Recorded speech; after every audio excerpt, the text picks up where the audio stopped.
இன்றைய தினம் உலகம் முழுவதும் உழைப்பாளி வர்க்கம் 8 மணி நேர வேலை என்ற உரிமையை பெற்றதற்காக கொண்டாடி கொண்டு வருகிறது. இந்தியா முழுவதும் உலகம் முழுவதும் ஒவ்வொரு சாலைகளிலும் தொழிலாளர்கள் பெற்ற உரிமைகளை கொண்டாடி கொண்டு வருகின்றனர். அதோடு மட்டும் இல்லாமல் இன்றைய தினத்தில் நாம் ஒவ்வொரு உழைப்பாளி வர்க்கமும் ஒரு தீர்மானகரமான உறுதிமொழியை எடுக்க வேண்டிய அவசியம் இருக்கிறது. ஏனென்று சொன்னால் இன்றைய முதலாளித்துவ வர்க்கம், முதலாளித்துவ ஆட்சிகள் இன்றைய தினம் அவர்களுக்கு சாதகமான உலகத்துறை சூழல் என்பது மாறிக்கொண்டிருக்கிறது.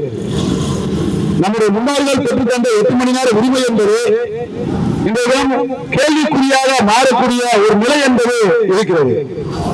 அதே போன்று ஒரு தொழிற்சங்க உரிமைக்கு போராடக்கூடிய ஒரு நிலைமை என்பது தமிழகத்தில் இருக்கிறது. இந்த ஆண்டு 2024ஆம் ஆண்டு 25ஆம் ஆண்டு இடைப்பட்ட காலத்தில் நம்முடைய தமிழகத்தில் ஸ்ரீவெளியூரில் சாம்சங் நிறுவனத்தில் 17 ஆண்டுகள் இந்த தொழிலாளர்கள் வேலை செய்த தொழிலாளர்களுக்கு சங்கம் உரிமை வேண்டும் என்பதற்காக 37 நாட்களுக்கு மேல் வேலைநிறுத்தம் செய்த வரலாறு என்பது இந்த காலகட்டத்தில் இருக்கிறது. இது போன்ற அனைத்து ஆலைகளையும் இருக்கக்கூடிய தொழிலாளி வர்க்கம் போராடாமல் இருந்தால் இந்த முதலாளிகளுடைய 12 மணி நேர வேலை, 16 மணி நேர வேலை போன்ற உழைப்பாளர்களுடைய உரிமைகளை சுரண்டக்கூடிய ஒரு நிலை என்பது திட்டமிட்டிருக்கிறார்கள். நாம் நமது முன்னோர்கள் பெற்றுத் தந்த உரிமையை நாம் தொடர்ந்து பாதுகாக்க வேண்டும் என்றால் உழைப்பாளி வர்க்கம் உறங்கிக் கொண்டிருக்க கூடாது. போராடுவது, திரட்டுவது, இதன் மூலமாக நம்முடைய உரிமைகளை பாதுகாக்க முடியும். அதற்கேற்ப நாம் இந்த மேதின நாளில் நாம் ஒவ்வொருவரும் உரிமை ஏற்க வேண்டும் என தெரிவித்துக் கொள்கிறேன். நன்றி, வணக்கம். இன்றைய தினம் கோடிக்கால் பூதமடா கோபத்தின் பூதமடா என்று பாடிய தொழிலாளி வர்க்கத்தை அடையாளப்படுத்திய அவருடைய புராணத்தை வெளிப்படுத்திய நாள்தான் மே தினம். ஒரு சர்வதேச தினமாக கொண்டாடப்படக்கூடிய இந்த நேரத்திலே நாம் நம்முடைய போராட்ட வடிவங்களையும் போராட்டங்களையும் தீவிரப்படுத்த வேண்டிய காலம். ஏனென்று சொன்னால் இன்றைக்கு புதிய புதிய சலுகைகளுக்காக தொழிலாளி வர்க்கம் போராடவில்லை. மாறாக ஏற்கனவே பெற்றெடுக்கக்கூடிய உரிமைகளை நம்முடைய சலுகைகளை பறிப்பதற்கான ஆளுங்கட்சியினுடைய ஆளு வர்க்கத்தினுடைய நடவடிக்கைகளுக்கு எதிரான நம்முடைய போராட்டங்களையும் தீவிரப்படுத்த வேண்டும் என்கின்ற முறையிலே இந்த மேதினத்திலே நாம் சபதம் ஏற்றுக் கொண்டு இந்த மேதினம் வாழ்க வாழ்க என்று கூறி வாய்ப்பு நன்றி பாராட்டி விடைபெறும். நன்றி, வணக்கம் தோழர்களே. அன்பு தோழர்களே, சிந்தனை சிற்பி சிங்காரவேலர் குடியேற்றிய இடத்தில் இருந்து நாம் இன்றைக்கு மேதின நிகழ்வை நடத்திக் கொண்டிருக்கிறோம். இதே மே தினத்திலே 1922ஆம் ஆண்டு இதே இடத்திலே சிந்தனை சிற்பி சிங்காரவேலர் அவர்கள் இந்த செங்கொடியை உயர்த்தினார். பாட்டாளி வர்க்கத்துக்காக, விவசாயிகளுக்காக இந்த தேசம் விடுதலை பெற வேண்டும் என்கிற கனவு கண்டார். ஜாதி பேதம், மதபேதம், பொருளாதார பேதம் ஒழிய வேண்டும் இந்த தேசத்தில். அதுதான் சுதந்திர நாட்டினுடைய லட்சியம் என்ற அடிப்படையில சிந்தனை சிற்பி சிங்காரவேலர் போராடினார். இன்றைக்கு விடுதலை கிடைத்தது. இன்றைக்கு விடுதலை காற்றை சுவாசித்துக் கொண்டிருக்கிறோம். எண்ணற்ற தொழிலாளர் நல சட்டங்களை நம்முடைய அரசாங்கங்கள் 1947க்கு பிறகு உருவாக்கியது. ஆனால் இன்றைக்கு மத்திய அரசும் சரி, மாநில அரசும் சரி, நம்முடைய ஆட்சியாளர்கள் எதை கடைபிடிக்கிறார்கள் என்று சொல்லுகிற போது போராடி பெற்ற உரிமைகள் என்று இங்கு தோழர்கள் சொன்னதை போல தொழிலாளர் நலச்சட்டங்கள் என்று சொல்லக்கூடிய சட்டங்கள் எல்லாம் தொழிலாளர்களுக்காக நலன் பயக்கக்கூடியவையாக இருக்கிறதா அல்லது முதலாளிகளுக்கு நலன் பயக்கக்கூடியவர்களாக இருக்கிறதா என்கிற கேள்விக்குறி இன்றைக்கு எழுந்திருக்கிறது. 44 சட்டங்களை 4 தொகுப்புகளாக ஒன்றிய அரசு மாற்றி இருக்கிறது. இது தொழிலாளர்களுக்கு நலன் பயப்பது அல்ல, கார்ப்பரேட் முதலாளிகளுக்கு நலன் பயப்பதாக இந்த நிலைமை என்பது ஏற்பட்டிருக்கிறது. நவீன தாராளமய கொள்கை என்கிற பேரிலே இந்த முதலாளித்துவ ஆட்சியாளர்கள், ஒன்றியத்தில் இருக்கக்கூடிய ஆட்சியாளர்களும் சரி, தமிழகத்தில் இருக்கக்கூடிய ஆட்சியாளர்களும் சரி, தொழிலாளர் விரோத நடவடிக்கைகளை இன்றைக்கு மேற்கொண்டு வருகிறார்கள். எங்கும் எதிலும் தனியார் மயம் என்று பேசப்படுகிறது. நிரந்தர பணி என்பது இல்லை என்கிற நிலை வந்துவிட்டது. அனைத்திலும் ஒப்பந்தம் என்ற ஒரு விஷயத்தை இன்றைக்கு கொண்டு வந்து கொண்டிருக்கிறார்கள். இந்த ஒப்பந்தம் என்பது எதை சொல்லுகிறது? தனியாரிடம் அனைத்து வேலைகளையும் விட்டுவிடுவோம் என்று சொல்லுகிறது. எதை சொல்லுகிறது? போராடி பெற்ற உரிமைகள் இனி தொழிலாளர்களுக்கு வழங்கப்படாது என்று சொல்லுகிறது. பணி நிரந்தரம் என்கிற அடிப்படையிலே நிம்மதியாக வாழ முடியாது என்ற ஒரு நிலைமை இன்னைக்கு பாத்தீங்க அப்படின்னா வந்துருச்சு. 8 மணி நேர வேலை என்பது வேதனத்தினுடைய முழக்கமாக இருக்கலாம். ஆனால் இன்னைக்கு 8 மணி நேரம் வேலை என்பது உத்தரவாதப்பட்டிருக்கிறதா இருக்கிறதா என்கிற கேள்வி இன்னைக்கு எழுப்பப்படுது. பாத்தீங்க அப்படின்னா ஒப்பந்தத்தில் 10 மணி நேரம் 12 மணி நேரம் 14 மணி நேரம் என்கிற அடிப்படையில இன்றைக்கு வேலை நிலைமைகள் எல்லாம் மாறி போயிருச்சு. எந்த அடிப்படை உரிமைகளும் இன்னைக்கு பாத்தீங்க அப்படின்னா இல்ல. அதை எதிர்த்து போராட்டங்களை நடத்த வேண்டியது இருக்கு. ஒரு கண்ணியமான பணிச்சூழல் இல்ல. சென்னை நகரத்தில் இருக்கக்கூடிய மாநகராட்சியில நேற்றைய தினம் அவங்க உருவாக்கி இருக்கக்கூடிய தீர்மானங்கள்ல ஒண்ணு என்ன சொல்லியிருக்காங்க அப்படின்னு சொல்லி பாத்தீங்க அப்படின்னு சொன்னா, துப்புரவு பணியில ஈடுபடக்கூடிய குப்பை அள்ளுகிற பணியில ஈடுபடக்கூடிய அந்த தொழிலாளிகள் இருக்காங்களே, பெண் தொழிலாளர் இருக்காங்களே, அவங்க 15 வருடம் 20 வருடமாக வேலை செய்யறாங்க. அந்த தொழிலாளர்களுக்கெல்லாம் நிரந்தரப்படுத்தாமல் ஒரு 2 மண்டலங்களை, ஏற்கனவே 15 மண்டலங்கள் 10 மண்டலம் தனியார் இருக்கு. அதை எதிர்த்து போராட்டத்தை செங்கோடி இயக்கம் பல்வேறு அமைப்புகள் போராடி தனியார் கூடாது. இப்ப நேற்று 2 மண்டலங்களை 5 6 மண்டலங்கள் தனியாருக்கு அப்படின்னு முடிவெடுத்தாங்க.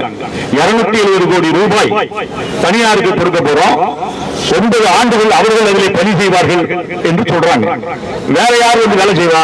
அதே தொழிலாளி தான்.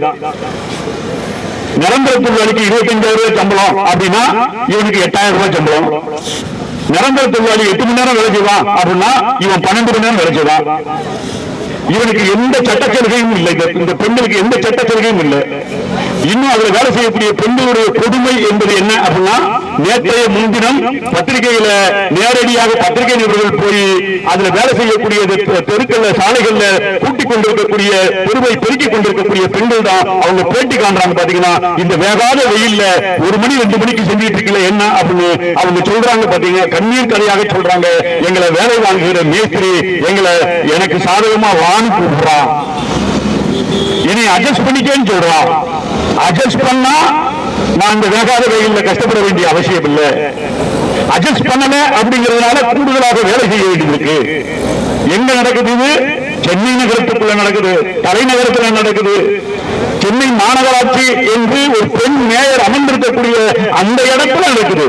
15,000க்கும் மேற்பட்ட பெண் ஊழியர்கள் பணியாற்றக்கூடிய இந்த தளத்துல எல்லாம் எண்ணியும் ஒப்பந்த தொழிலாளர்கள். அப்ப அந்த ஒப்பந்த தொழிலாளர்களுக்கு கிடைக்கக்கூடிய கொடுமையாக பார்த்தீங்க அப்படின்னா இருக்கு. இது மாநகராட்சியில் இருக்கக்கூடிய இந்த பணி நிலைமைகளுடைய விளைவு. பெண்கள் இப்படி அல்லல் பெறக்கூடிய விஷயங்கள் இருக்கு. இதுதான் ஒப்பந்த நிலை, ஒப்பந்ததாரர் என்ற நிலை. ஆகவே தொழிலாளர்களை வேட்டையாடுகிற, சுரண்டுகிற, தன்மானத்தோடு அவர்கள் இனி வாழ முடியாது என்ற ஒரு நெருக்கடியை கொடுக்க, எப்படியும் ஒப்பந்ததாரர்களிடம் பணம் பெற்று உல்லாசமாக இருக்கலாம் என்ற ஆட்சியாளர்களும் அதிகாரிகளும் திட்டமிடுகிற அப்படிப்பட்ட ஒரு நிலைமையாக இன்னைக்கு பாத்தீங்க அப்படின்னு சொன்னா, இந்த நவீன தாராளமய கொள்கை இருக்கு, ஆட்சியாளருடைய கொள்கை இருக்கு.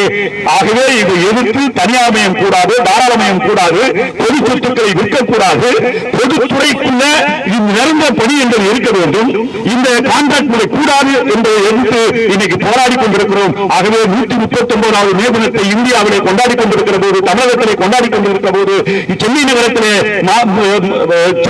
சிங்காரவேலர் மேதின கொடியை உயர்த்தி போராடிய இடத்திலே நாம் நிற்கிற போது, இன்றைக்கு போராடி பெற்ற உரிமைகளை ஒரு சிறு அங்குலம் கூட விட்டுக் கொடுக்க முடியாது என்ற அடிப்படையில் சிஐடியு சூழ்நிலைக்கிறது, அந்த போராட்ட களத்திலே நிற்கிறது. அந்த தளத்திலே இந்த கொடியை நாம் உயர்த்தி இருக்கிறோம். இதில் பங்கேற்றிருக்கக்கூடிய அத்தனை தோழர்களுக்கும் மேதின வாழ்த்துக்களை சொல்லி விடைபெறுகிறேன். நன்றி, வணக்கம். சிலை முன்பாக நடைபெறக்கூடிய 139வது மே தின கொடியேற்று நிகழ்ச்சி தலைமையேற்கக்கூடிய அறிவித்தவர் துரை அவர்களே, இந்திய தொழிற்சங்க மையத்தினுடைய மூத்த தலைவர் மரியாதைக்குரிய தோழர் சந்திரன் அவர்களே, சிஐடியுடைய மாநில செயலாளர் ஒருவரும் தென் சென்னை மாவட்டத்தினுடைய மத்திய சென்னை மாவட்டத்தினுடைய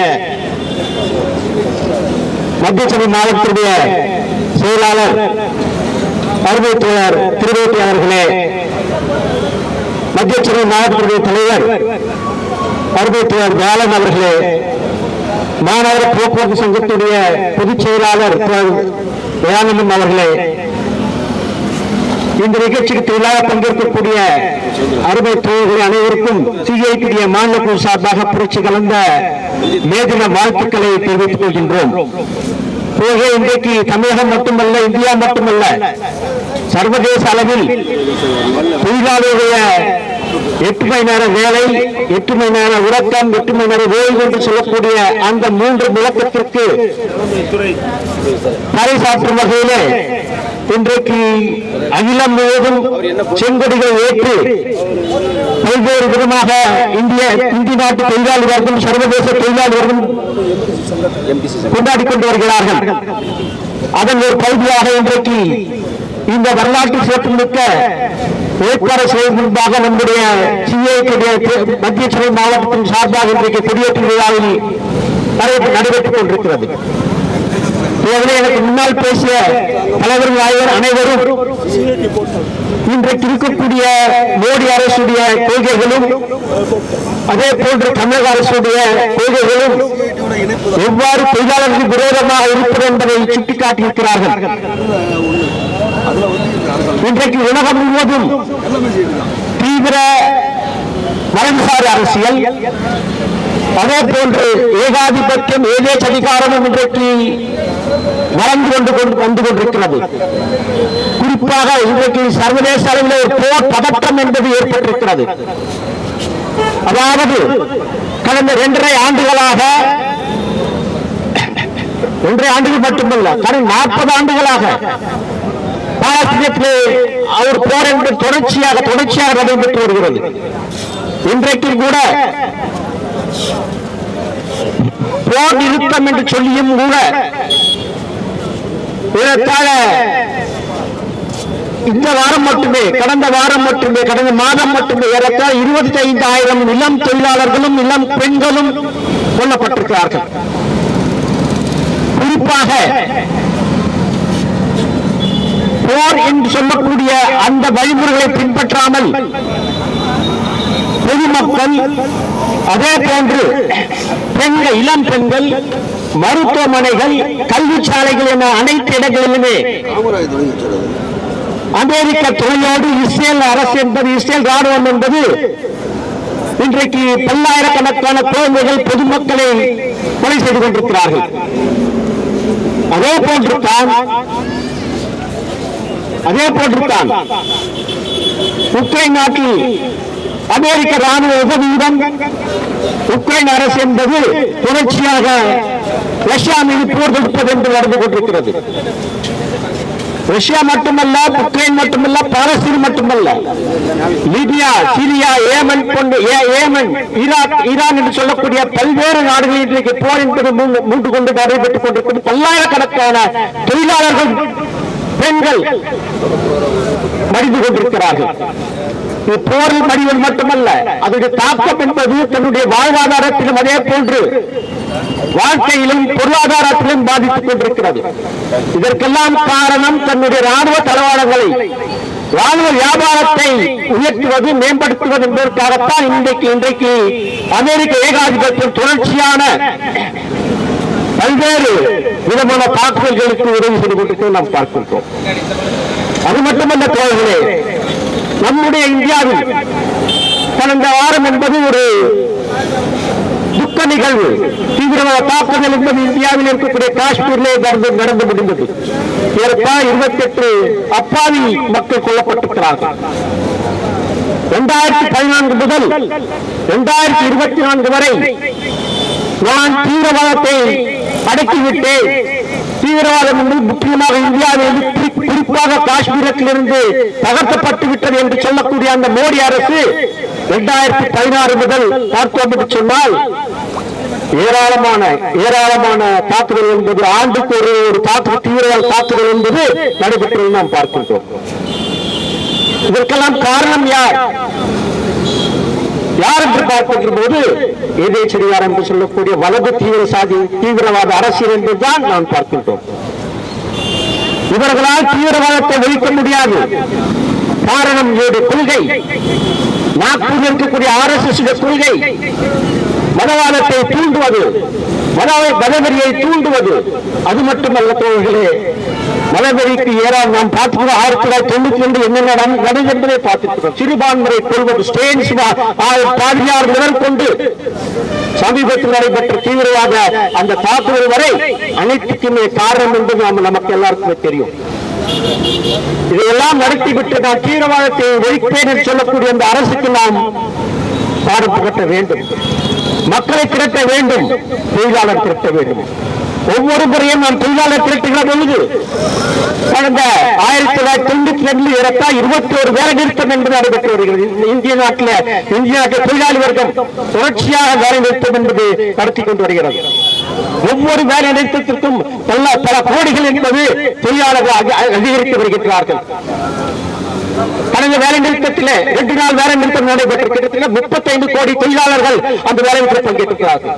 வரக்கூடிய மே 20 BMS தவிர்த்து RSS இருக்கக்கூடிய ஆதரவா இருக்கக்கூடிய BMS தவிர்த்து அனைத்து தொழிற்சங்கம், அனைத்து மத்திய தொழிற்சங்கம், LPF உட்பட, INTC உட்பட, HMS உட்பட, CIT, AITC அனைத்து மத்திய தொழிற்சங்கம் 45 கோடி தொழிலாளர்கள் வரக்கூடிய 20ஆம் தேதி வேலைநிறுத்தத்தில் ஈடுபட இருக்கிறார்கள். கோரிக்கை என்ன? 18 கோரிக்கை. இது நாட்டுடைய உழைக்கும் மக்களுடைய கோரிக்கை, பெண்களுடைய கோரிக்கை, இளைஞருடைய கோரிக்கை, வாலிபருடைய கோரிக்கை, தொழிலாளருடைய கோரிக்கை. 4 தொகுப்புகள் நம்முடைய சிங்காரவேலர் தோழர்கள் பேசுகிற போது சிங்காரவேலர் குறித்து பேசினாங்க. சிங்காரவேலர், அதே போல பி. ராமமூர்த்தி அவர்கள், ஜீவா அவர்கள், BT கணபதி அவர்கள் போராடி பெற்ற அனைத்து சலுகைகள், உரிமைகள், சட்ட பலன்களை இன்றைக்கு 4 தொகுப்புகளாக 150 சட்டங்கள் தொழிலாளர்களுடைய பாதுகாப்புக்காக இருந்த சட்டங்களை சுருக்கி ஏறத்தாழ 4 தொகுப்புகளாக மாற்றிவிட்டு இன்றைக்கு வேலை நிறுத்தம் என்பதே ஒரு கேள்விக்குறியாக இருக்கிறது. இந்தியாவில் வேலை நிறுத்தம் செய்யக்கூடாது. அதே போன்று சங்கப்பதிவு சமீபத்தில் பார்த்தோம். 3 மாதங்களுக்கு முன்பாக சாம்சங் என்ன நடந்தது, இந்த அரசின் நிலை என்ன என்பது நாம் பார்த்தோம், நிலைப்பாடு என்பதை பார்த்தோம். தமிழகத்தில் சொல்ல வேண்டும் என்று சொன்னால், தமிழக அரசின் நிலைப்பாடுகள் சொல்ல வேண்டும் என்று சொன்னால் முழுக்க முழுக்க குறும்புதாலைக்கு ஆதரவாக இருக்கிறது. இன்றைக்கு மேதின பூங்காவில் தலைவர்கள் கொடியேற்றுகிறார்கள். தயவு செய்து நீங்கள் மனதில் வைத்துக் கொண்டு சொல்ல வேண்டும். பதில் சொல்லணும். 2023 என்ன நடந்தது? ஏப்ரல் 11ஆம் தேதி 12ஆம் தேதி 8 மணி நேரம் வரை 12 மணி நேரம் மட்டுமல்ல, முதலாளிகளுக்கு சாதகமாக, முதலாளிகள் நெகிழ்வுத்தன்மைக்காக, முதலாளிகளுடைய அந்த முதலீடுகள் வருவதற்காக, நெகிழ்வுத்தன்மைக்காக 8 மணி நேரம் வழியை 24 மணி நேரமும் மாற்றிய சட்டம் தான் இன்றைக்கும் அது இருக்கிறது, தொங்கிக் கொண்டிருக்கிறது.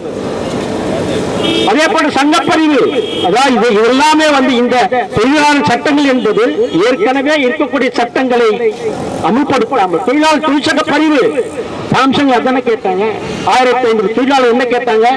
என்னுடைய சங்கத்தை, இந்திய நாட்டு தொழிலாளி, இந்திய நாட்டு சட்டத்தை அமுல்படுத்துங்க. இந்திய நாட்டில் தான் இருக்கு அந்த தொழிற்சங்கம், அந்த தொழில் நிறுவனம். தமிழ்நாட்டில் தொழிலாளர் துறை இருக்கிறது. அதெல்லாம் கேட்டாங்க. தொழிற்சங்கத்தை பதிவு செய்ய என்று கேட்டார்கள். முடியாது. கோர்ட்ல போய் நாங்க போராடி பெற்றோம். இது 38 நாட்கள் வேலை நிறுத்தம் என்று மிக ஒழுக்கத்தோடு கட்டுப்பாடு செய்ய வேண்டுகோளுக்கு தலைமைக்கிணங்க அவர்கள் அந்த போராட்டத்தை நடத்தி வெற்றி பெற்றிருக்கிறார். இன்றைக்கும் அந்த சங்கத்தை உடைப்பதற்காக முயற்சிகள் தமிழகத்தில் தொழிலாளர் துறையில் நடந்து கொண்டிருக்கிறது நாம் பார்க்கின்றோம்.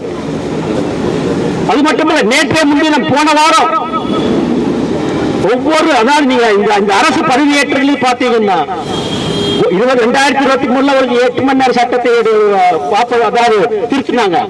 நேற்றே முன்தினம் ஒரு சட்டத்தை கொண்டு இருக்கிறாங்க. என்ன சட்டம்? அதாவது முதலாளிகளுக்கு குறைந்தபட்ச ஊதியமோ அல்லது குறிப்பிட்ட குறைந்தபட்ச கலெக்டர் வேஜோ கொடுக்கவில்லை என்று சொன்னால், ஏற்கனவே இருக்கிற சட்டம் என்ன சொல்லுன்னு சொன்னால் அவர்களுக்கு கிரிமினல் பனிஷ்மெண்ட் கொடுக்கும். 50,000 ரூபாய் ஃபைன் என்பது, 1 லட்சம் ரூபாய் ஃபைன் என்பது இருக்கிறது. அதை போன வாரம் சட்டமன்றத்தில் மரியாதைக்குரிய மாண்புமிகு தொழிலாளர் துறை அமைச்சர் சட்ட முன்வடி திருத்தத்தை கொண்டு வருகிறார். என்ன கொண்டு வருகிறார் என்று சொன்னால், முதலாளிகளுடைய பெரும் முதலாளிகள் அல்லது இந்திய நாட்டில் ஏகபோக முதலாளிகளுடைய வேண்டுகோளுக்கு இணங்க அந்த சட்டத்தை திருத்துகிறோம். கிரிமினல் பனிஷ்மெண்ட் என்பது இனி இருக்காது, குற்றவியல் சட்ட தண்டனை என்பது இல்லை என்று கொண்டு வரார். இதுதான் தொழிலாளர் நலன் காக்குகிற சட்டமா?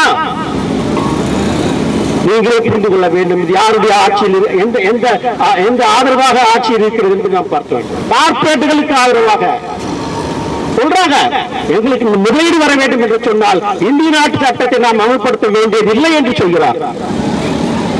இதைத்தான் நாம் தொடர்ச்சி. அது மட்டுமல்ல, மோடி அரசு விவசாயிகள் போராட்டம் நடைபெற்றது, மிகப்பெரிய போராட்டம் நடைபெற்றது, ஓராண்டு கால போராட்டம். அந்த போராட்டத்தில் வாபஸ் பெறப்பட்ட அந்த சட்டத்தை மறைமுகமாக இன்றைக்கு அமல்படுத்துகிறது மோடி அரசு.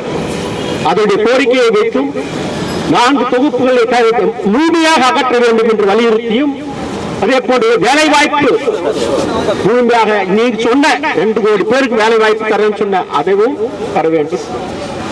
அதே போன்று மிக முக்கியமானது, இன்றைக்கு இருக்கக்கூடிய சமூக பாதுகாப்பு திட்டங்கள் என்பது மிகவும் பணம், ஏற்கனவே பணப்பலன்கள் குறைவு, அதை முழுமையாக ரத்து செய்வதற்கான முயற்சிகள் என்பது அந்த சோசியல் செக்யூரிட்டி கோட் என்று சொல்லக்கூடிய சமூக பாதுகாப்பு தொகுப்பில் இருக்கிறது.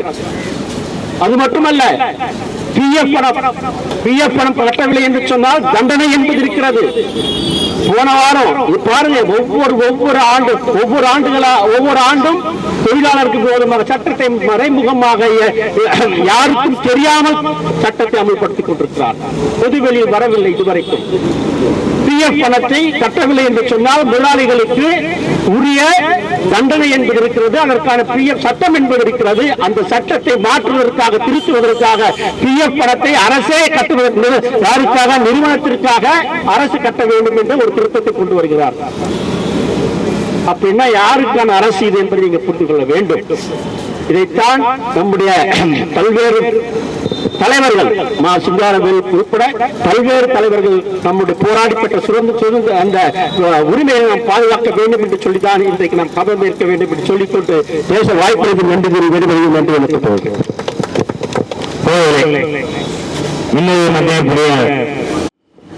139வது மே தின கொடியேற்ற விழா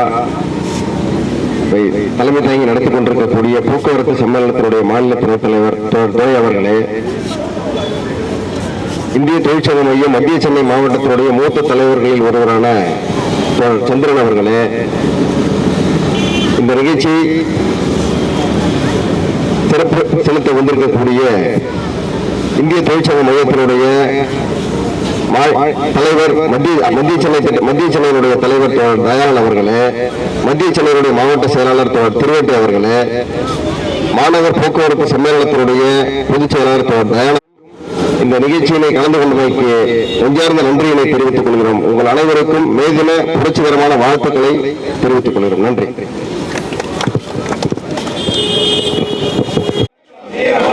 மே தின தியாகிகளுக்கு வீர வணக்கம், வீர வணக்கம். உயரட்டம், உயரட்டம், வானில் செங்குடி உயரட்டம், மலரட்டம், மலரட்டம், சோசலிசம் மலரட்டம், தளரட்டம், தளரட்டம், மூலத்துவம் தளரட்டம், காரல் மார்க்ஸ் எங்கள் தான், மேலே லைனின் தானே நாம், பிபிசிஎம் அறிவட்டம், உயர்த்தி பிடித்த செங்கொடியை தமிழோடு தமிழோடு ஒற்றுமை, ஒற்றுமை, நன்றி.